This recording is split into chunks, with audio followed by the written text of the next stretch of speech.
When we think of luxury, handbags often come to mind. A symbol of status, style, and sophistication. But what if everything you knew about buying handbags was turned upside down? What if there's a deeper, darker secret behind those seemingly innocent bags that could change the way you view fashion forever? Before you make your next purchase, you need to watch this.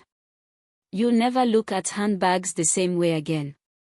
Luxury handbags have long been considered the epitome of sophistication and status. From the sleek, leather designs of Louis Vuitton to the iconic, quilted style of Chanel, handbags are no longer just accessories, they've become symbols of wealth, success, and exclusivity. Society often views these items as the ultimate achievement, a tangible representation of personal style and financial prosperity. The allure of owning a high-end handbag is undeniable. It's more than just the bag itself, it's the prestige that comes with owning a luxury piece. It's the feeling of walking into a room knowing that everyone recognizes the brand. It's the power of the logo that instantly elevates anyone carrying it. In many ways, the luxury handbag has become a status symbol, an object that tells the world, I have arrived. The marketing strategies used by top luxury brands have tapped into this desire for exclusivity and prestige. Advertisements often feature celebrities and models draped in expensive clothing, holding their designer bags with elegance. They convey the message that owning such a bag is not just about fashion, it's about belonging to an elite class. The imagery created around these bags reinforces the idea that they are more than just accessories, they are a statement, a reflection of the wearer's success and taste. For decades, the luxury handbag market has flourished, with women, and even men, scrambling to get their hands on the latest collections. Fashion houses like Gucci, Prada, and Hermes have created bags that are in high demand, with prices often reaching thousands of dollars. But why are people willing to pay such astronomical prices for something that, at its core, is simply a bag? The answer lies in the idea of luxury itself. Luxury, in the context of handbags, is a carefully crafted illusion. Brands have built an image of exclusivity and high-end quality around their products, and consumers have bought into it. The perception is that if a bag is expensive, it must be worth the price. It's crafted from the finest materials, stitched together with the most delicate attention to detail, and designed to last for years, so the logic goes. And while this may be true for some luxury handbags, it's not always the case. Often, what you're really paying for is the name on the tag and the cultural cachet that comes with it. The craftsmanship, while impressive, doesn't always justify the price, especially when you consider the cost of production and the materials used. One of the driving forces behind the price of luxury handbags is the concept of scarcity. Brands carefully control the number of items they release, ensuring that each new collection feels exclusive. Limited edition bags are marketed as rare treasures, making them even more desirable. The scarcity factor drives demand, and the more in demand something is, the higher its price can go. This scarcity is what creates the sense of urgency and exclusivity that drives the luxury handbag market. But in reality, the scarcity is manufactured. These bags aren't truly rare, the brand simply limits their availability in order to create the illusion of scarcity and inflate prices. The power of branding also plays a significant role in the inflated cost of luxury handbags. The name on the bag isn't just a label, it's a symbol. It's a mark of prestige, and owning a product with that mark signifies that the owner has access to a level of wealth and taste that others do not. Brands like Chanel, Hermes, and Louis Vuitton have cultivated a sense of aspiration around their products. When someone buys a bag from one of these brands, they are not just buying a piece of fashion, they are buying into a lifestyle. They are aligning themselves with a brand that represents luxury, exclusivity, and a certain level of social status. In other words, the price tag is not just about the materials used or the quality of craftsmanship, it's about the social value that the brand holds. The prices of these bags are often so high that the average person could never dream of affording one. Yet, the desire to own one persists. For some, owning a luxury handbag becomes an obsession, an emotional investment in the belief that owning such an item will somehow elevate their standing in society. It's not just about looking good, it's about feeling validated by the brand. It's about wanting to be part of an exclusive group of people who can afford these coveted pieces. The luxury handbag industry has created a system where the worth of a bag is tied not just to its physical attributes but to its ability to represent something larger: status, success, and social power. Yet, as the desire for luxury handbags continues to grow, so too does the need to ask questions about what we are truly buying. Are we purchasing the bag for its craftsmanship, or are we purchasing the idea that it represents? What happens when we start to realize that the prices are inflated for reasons beyond the material value? And how can we reconcile our love for fashion with the increasing awareness of ethical consumerism? These are the questions that are starting to surface as more people begin to look critically at the luxury handbag market. As the global market continues to evolve, with greater awareness around sustainability and ethical consumerism, the true value of luxury handbags is being questioned more than ever before.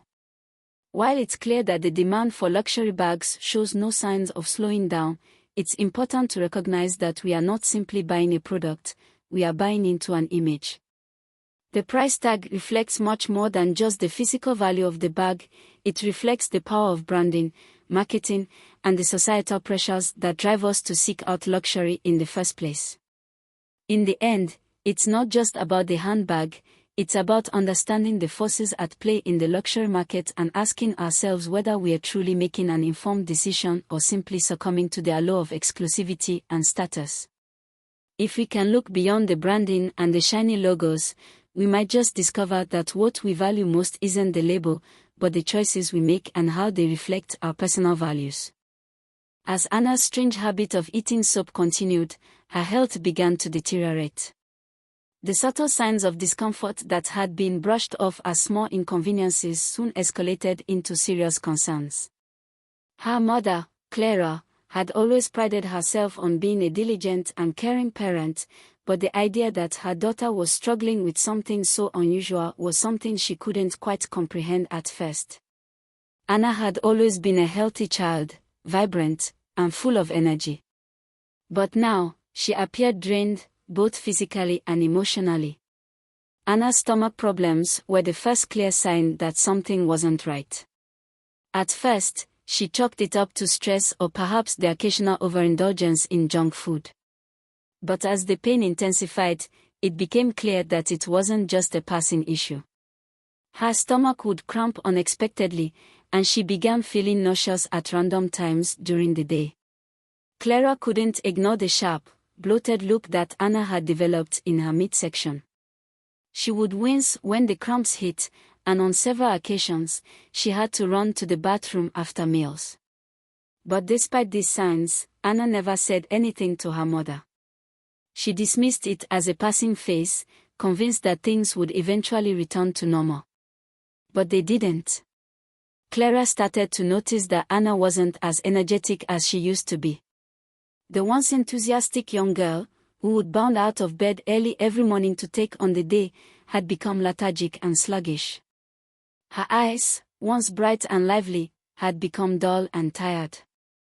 The joy and spark that had always characterized Anna seemed to have disappeared.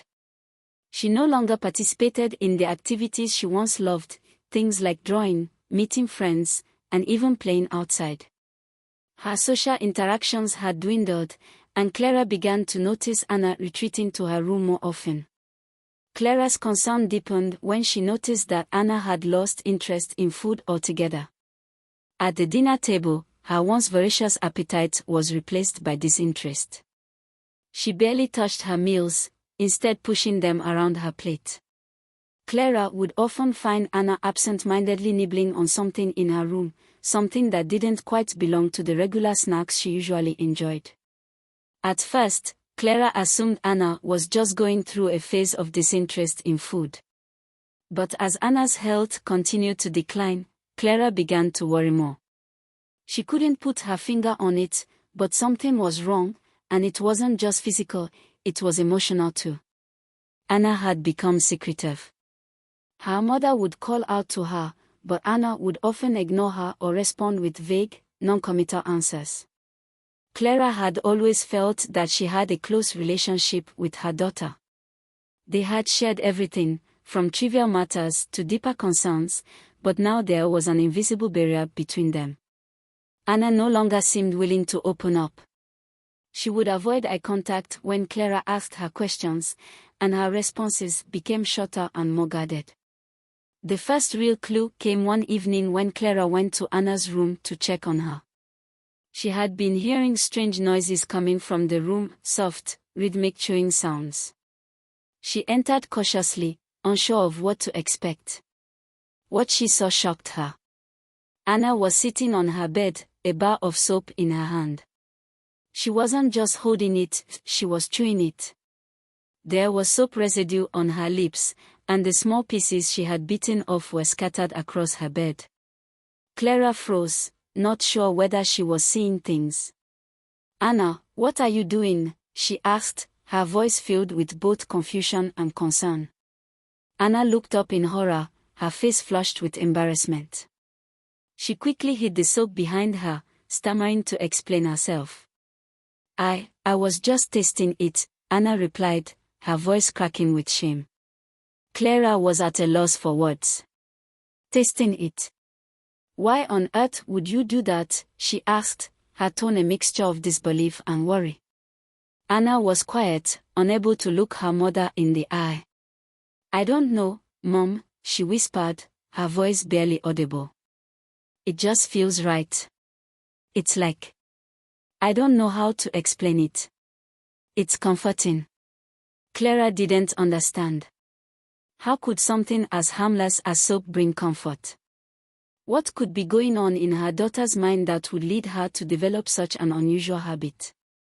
Clara's heart ached as she watched Anna try to explain herself, but it was clear to her that Anna didn't fully understand why she had begun this strange behavior either. In the days that followed, Clara's concern turned into action.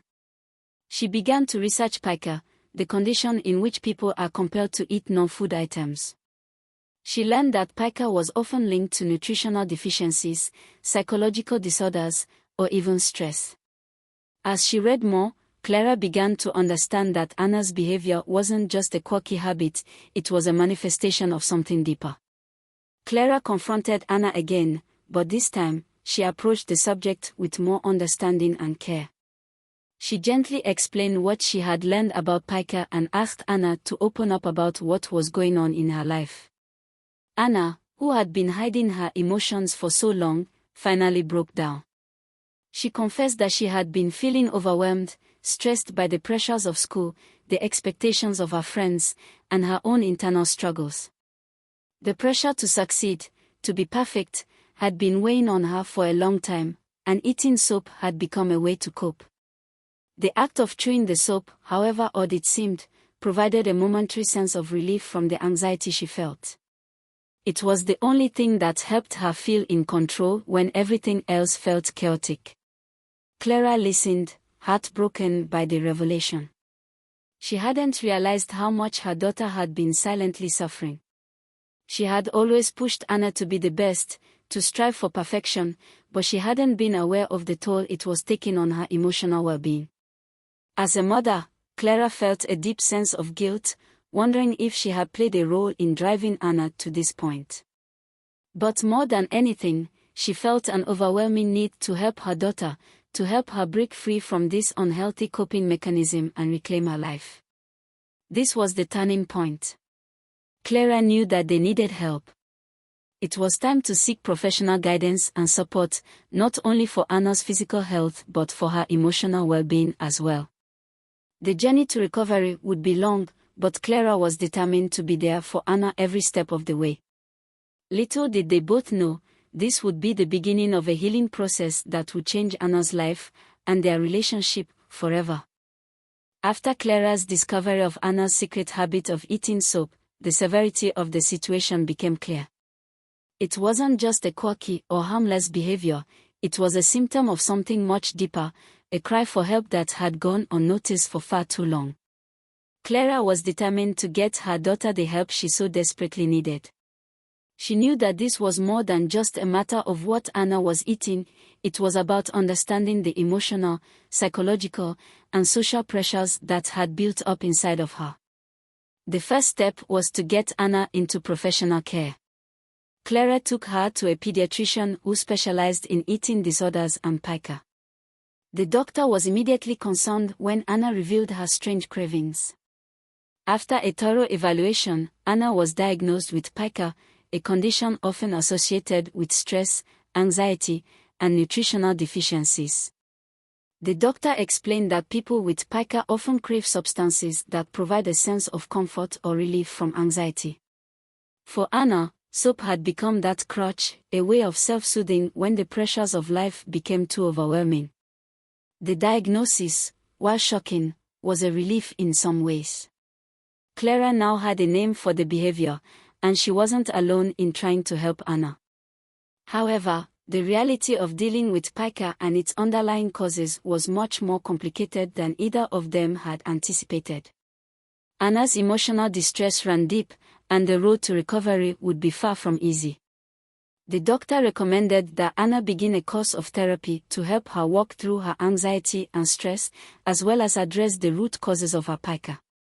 At first, Anna was resistant to the idea of therapy. She didn't feel like talking about her problems was going to change anything. She was afraid that opening up would only make things worse or that no one could truly understand what she was going through. Her initial sessions were filled with silence, as she struggled to express her emotions and articulate the pressure she had been under. Therapy became a challenge, but her therapist, Dr. Simmons, was patient and persistent. Over time, Anna began to realize that the therapy wasn't about being forced to talk, it was about understanding herself and learning new ways to cope with the stress she had been bottling up. Dr. Simmons helped Anna realize that the pressure to be perfect wasn't coming solely from her parents, though they played a part. The societal expectations placed on young people, especially girls, were immense. She had internalized the need to always perform well, be the best, and meet the unrealistic standards set by her peers, her school, and social media. She had felt inadequate if she didn't measure up, and that sense of inadequacy only fueled her anxiety. The soap, in a twisted way, became her coping mechanism, a temporary escape from the overwhelming feelings of stress, loneliness, and fear of failure. One of the breakthrough moments in Anna's therapy came when Dr. Simmons asked her to examine the roots of her perfectionism. Together, they discussed how Anna had always been praised for her academic achievements, her good behavior, and her ability to meet everyone's expectations. She had been raised in a household where success was valued above all else, and failure was something to be feared.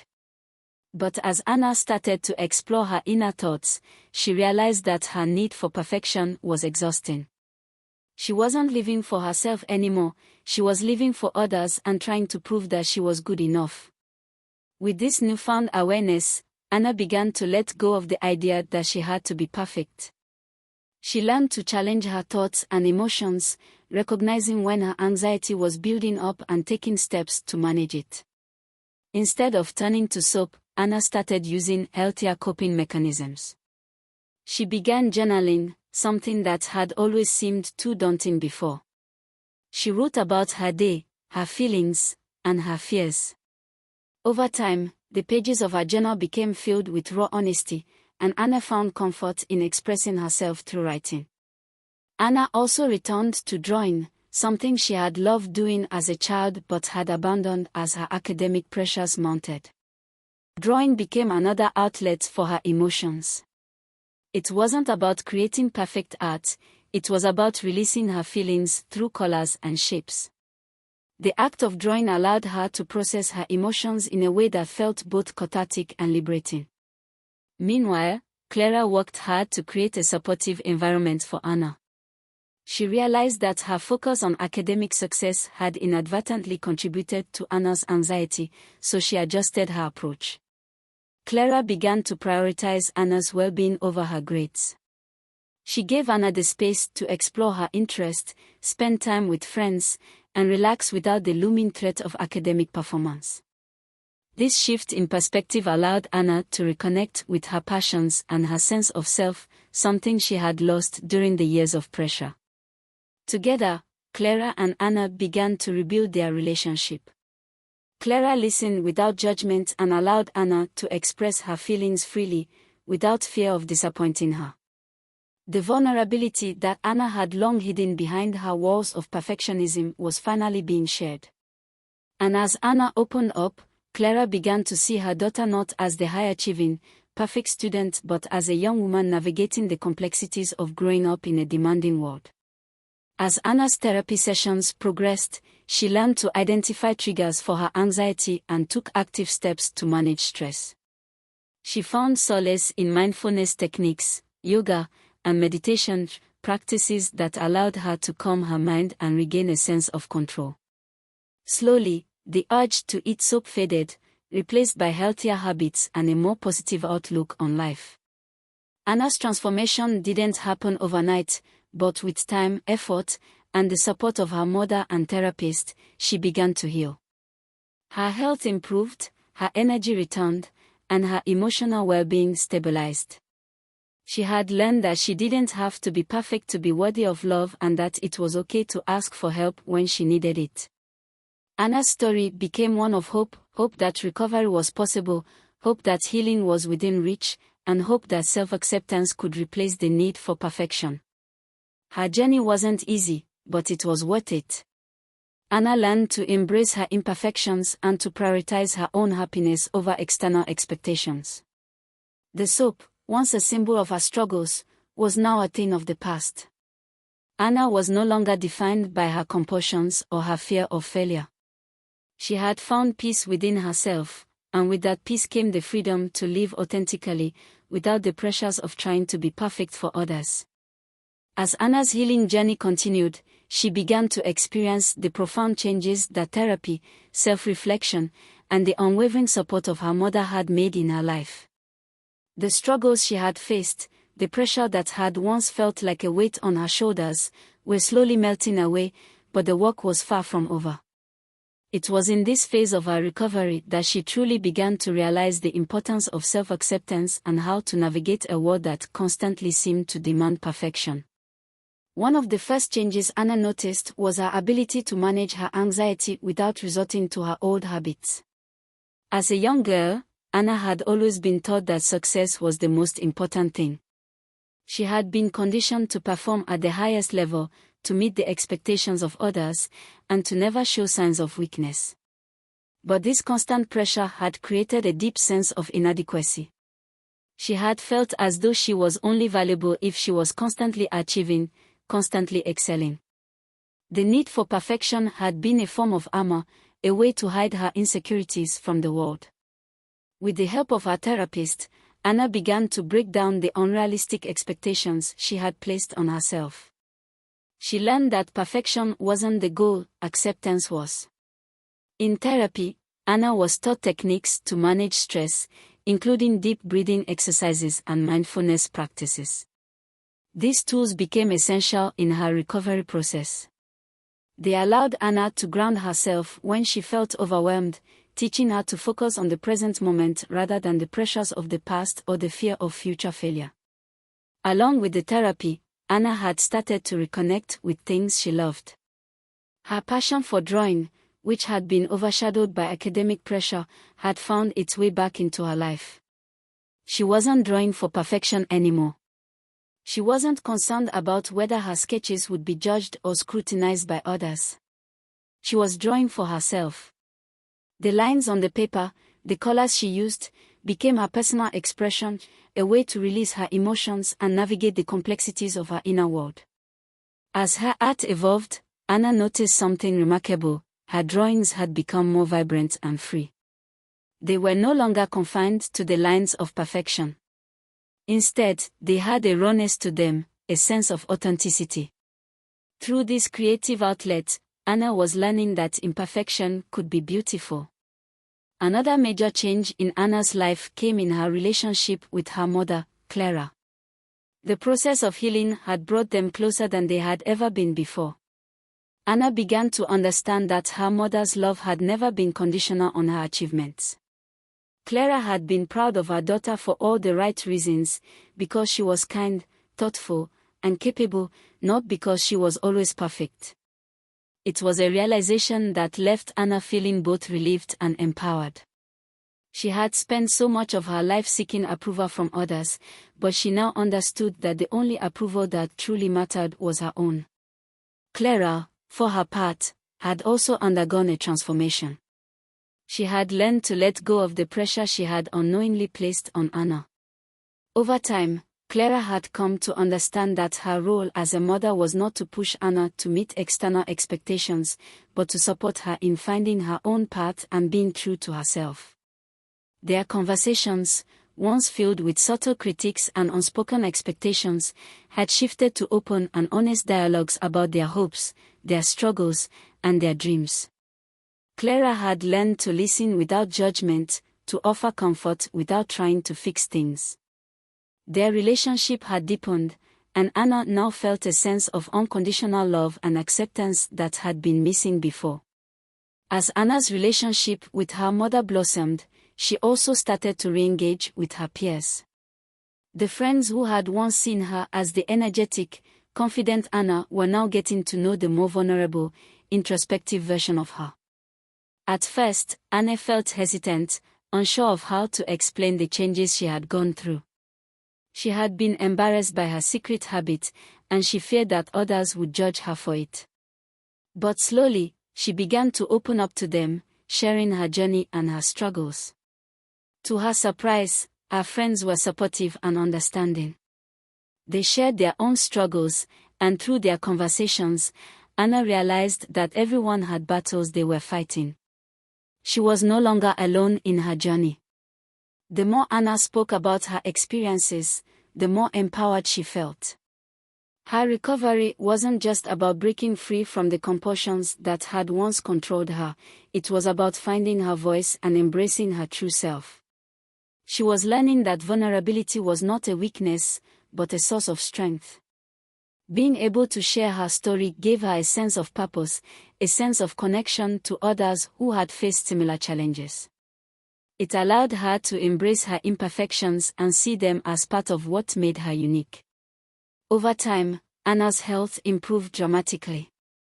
The physical effects of pica began to reverse themselves, and she regained the energy and vitality she had lost. Her stomach no longer ached, and her skin began to glow again. The changes weren't just physical, though. Her emotional well-being was flourishing. Anna was no longer weighed down by anxiety or self-doubt. She was learning to accept herself fully and to trust in her ability to navigate the ups and downs of life. She had learned that healing wasn't a destination, it was a continuous process of growth, learning, and embracing who you are. As Anna prepared for the next chapter in her life, graduating from high school and heading off to college, she felt a sense of excitement and possibility. She was no longer bound by the need to be perfect, and that freedom was exhilarating. She had the tools to manage her stress, the support of her mother, and the confidence to pursue her dreams on her own terms. For the first time in years, Anna felt like she was walking a path that was entirely her own, a path that was filled with authenticity, self-love, and resilience. Anna's journey to recovery had been difficult, but it had shaped her into someone who was stronger, wiser, and more compassionate.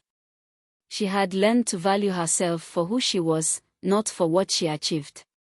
And in that realization, she had found the peace she had been searching for all along.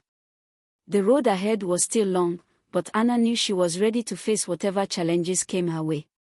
She had finally broken free from the need for perfection, and in doing so, she had embraced the beauty of imperfection.